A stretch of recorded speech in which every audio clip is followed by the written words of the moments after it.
നമ്മുടെ ശ്രീയുടെ ബർത്ത്ഡേ ആണ്. പക്ഷെ ഞാൻ വിഷ് ചെയ്തിട്ടില്ല. രാവിലെ തൊട്ട് സ്കൂള് വിട്ട് വന്നപ്പോൾ ഞാൻ അവൾക്ക് മെസ്സേജ് ചോദിച്ചു എന്താ ഐഡിയ എന്നാ ട്രാൻസ്ഫർ വയ്ക്കാൻ പറ്റാന്നൊക്കെ ചോദിച്ചു. നോർമലായിട്ട് ഞാൻ മെസ്സേജ് അയച്ചു പറഞ്ഞു 28-ാം തീയതി പറഞ്ഞോ. അപ്പൊ ഞാൻ തോന്നുന്ന ചിലപ്പോ വിഷമിച്ചിരിക്കായിരിക്കും.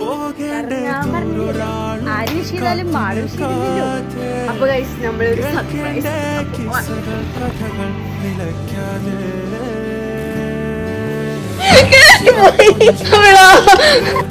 നിലാവഞ്ചി തുഴഞ്ഞത്ത് ചിറാപ്പുഞ്ചി മഴയത്ത് നിലാവഞ്ചി തുഴഞ്ഞത്ത് ചിറാപ്പുഞ്ചി മഴയത്ത് നിലാവഞ്ചി തുഴഞ്ഞത്ത് ചിറാപ്പുഞ്ചി മഴയത്ത് നിലാവഞ്ചി തുഴഞ്ഞത്ത്